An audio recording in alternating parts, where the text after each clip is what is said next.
a gente conversa muito, né? Muitos executivos conversando, muita gente conversando. A gente vai ter vários produtos de Lei Paulo Gustavo que vão ser concluídos e que vão ser filmes prontos e para onde eles vão e como eles vão ser distribuídos e como esses filmes podem pensar em encontrar o seu público. Eu acho que, e aí, assim, é uma brincadeira, mas eu vejo como uma forma boa. Eu vejo como uma provocação também para esse mercado. E dizer, acorda, exibidor, acorda, canal, cadê o nosso artigo 39, cadê o nosso material, cadê o que a gente está na rua?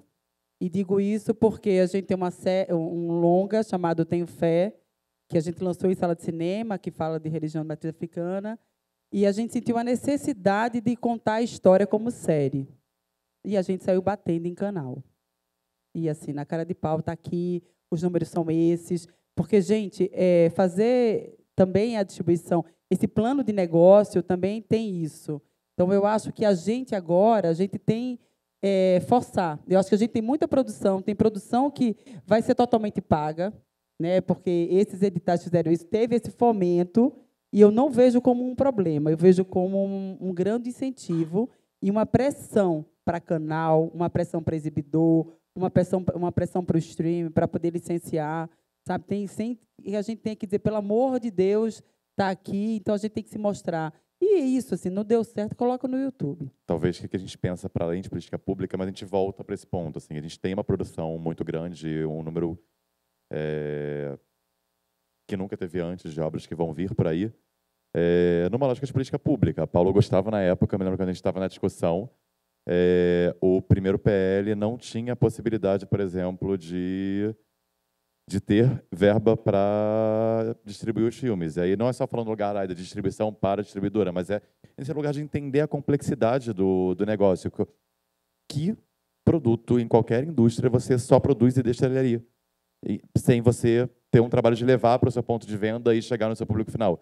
Isso é uma loucura, isso não existe. Assim, quando eu falei de formação, assim, quando eu acho importante a gente pensar marketing, eu estudei junto com gestão empresarial. Então, você pensa todo esse ciclo e que para o nosso setor é um pouco complexo, porque a gente também está separado fragmentado, enquanto empresas. É uma coisa que não é fragmentável. Você não consegue pensar o marketing completamente, porque na própria lógica de funil, o que o distribuidor tem de informação é diferente do que o exibidor tem. Então, nem nessa lógica a gente consegue ver tudo de forma integrada. Aí é mais um dos problemas. Mas, assim, voltando à questão da Paulo Gustavo e da política pública, a gente precisa pensar de uma forma mais ampla tudo isso. Eu me lembro que quando pegou fogo a Cinemateca Brasileira em São Paulo, falou, nossa, que horror, estava lá fechada, governo Bolsonaro, sem nenhuma manutenção, a Cinemateca estava indo muito mal com seu orçamento anual, na época era de 12 milhões. Eu fiquei assim, o quê? A Cinemateca Brasileira tem um orçamento anual, agora é mais do que isso, graças a Deus, mas assim, gente, 12 milhões? A gente falou hoje de um longa que é 15 milhões, e aí a gente está falando de 300, e aí assim, não é possível que não se pense uma gestão pública, uma divisão orçamentária que permita a preservação ter um pouco mais de verba do que isso. Não é possível. Não é possível que a gente estivesse, na época, discutindo uma lei que ia colocar 3,7 bilhões no setor, sem pensar em como que esses produtos iam chegar no público. Aí teve uma luta lá com a associação, com a ANDAI e tudo mais, que a gente foi junto, o Roberto foi o sócio da Juliana, foi fundamental também. A gente estava lá para conseguir incluir essa previsão dentro de uma parte dos recursos de Estado. O município não, mas o Estado pode. Isso é uma ponta. As salas de cinema, que são tão importantes para a gente, teve uma regra em que grupos com mais de 20 salas eram grandes e não poderiam ter a Paulo Gustavo. Gente, só existe grupo com menos de 20 salas em capital. Se você olhar o interior, existem vários grupos que pegam o interior e que o único cinema daquela cidade é de um grupo que tem 7, 8 cidades. E a gente vê cidades perdendo espaço de cinema porque não teve nenhum apoio. Passou a pandemia fechada e teve dívida e não conseguiu abrir. O Banco Itaú tirou o patrocínio das salas do Ademar. Sim. E o Ademar perdeu salas, a gente está com menos espaços. Curitiba fechou e não abriu nunca mais. Perdeu 6 salas no que era o espaço Itaú de Curitiba. E a gente perde.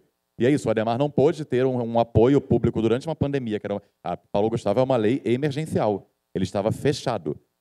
E a gente vê isso. E isso foi acontecendo em cadeia. E aí hoje não tem mais se não fosse o Cine System segurar as salas, a gente estaria com menos espaço ainda. Então, assim, a gente precisa olhar de forma integrada assim. A gente não pode, a gente lutar só pela gente no lugar que a gente vive em sociedade, que depende do coletivo, é dar um tiro no pé. No paralelo também, para esses outros caminhos, que eu até já falei ontem, falei hoje cedo, se a gente pegar os dados da Kantar do começo de janeiro, né, de share de audiência, de público, pensando não cinema, mas televisão, internet e tal, a gente tem a TV aberta, TV linear, né, TV aberta com TV a cabo, com 70, né, você tem 69, dependendo do device que você usa, mas 69 a 70% do share de audiência do país ainda. Se a gente pega a Netflix, que todo mundo aqui quer vender para eles, a Netflix está empatada com o TikTok. 4% de share. O YouTube praticamente é 4 vezes maior que todos os streamings pagos juntos de share de audiência, com 20%. Então, até às vezes, quando a gente faz para a Netflix, que está tendo dinheiro, estamos fazendo para quem? Porque num universo onde o brasileiro médio, quase todas as casas têm celular, quase todas as casas são conectadas à internet pelo celular. A maioria dos planos são plano pré-pago ou plano controle. A galera usa muito o zero rating, né? Que é quando você usa o plano e não cobra do seu plano de dados. O WhatsApp está instalado em 98% dos celulares do Brasil. Então, a internet brasileira é o WhatsApp e o YouTube, porque não sai da sua banda. Então, o que a Ju falou, às vezes, de pôr o filme no YouTube, talvez é a chance de você falar para o Brasil inteiro real. Porque a galera vai assistir, porque já está lá. O YouTube hoje é o maior player de áudio e de podcast. O UOL, eu fiz um teste com o UOL, que virou canal até. Fui almoçar com o chefe de conteúdo do UOL, falei, vocês estão usando o WhatsApp? Cara, não. Fiz esse pitch doido aqui que eu falei. O UOL hoje criou os canais de WhatsApp do UOL. Eles estão com 35 milhões de pessoas nos canais de WhatsApp dele. 35 milhões de pessoas consumindo o UOL no WhatsApp. Só o canal de K-pop tem 300 mil pessoas. O canal da Taylor Swift tem 500 mil. Se eu sou o produtor da Taylor Swift, eu jogo dinheiro nesse canal porque eu vou encher 10 shows. E um dia que o UOL resolver fazer novela? E distribuir pelo WhatsApp. Por ali. O que acontece? É 1/3 da Globo. Já é metade da Globo, né? A Globo está falando que tem 70 milhões de pessoas vendo diariamente ali. Então já tem, talvez, soluções que a gente não está vendo, a gente não está chegando. Né? Eu acho que grande parte do problema do audiovisual brasileiro é que a gente foi ensinado a entender uma linguagem e tem outra pessoa aqui resolvendo o problema em outra linguagem e a gente não está traduzindo muitas vezes. Uhum. Né? Tipo, a gente não está conseguindo ver, sabe aquela lenda que os indígenas não viram as caravelas chegarem porque eles não entendiam que podia vir, existir a parada, não tinham a cosmovisão, não tinham a legenda? Talvez já tenha algumas soluções aí que já estão acontecendo. Por que a gente está falando do fim do audiovisual e um portal de notícia abre um canal de TV? Não faz sentido, né?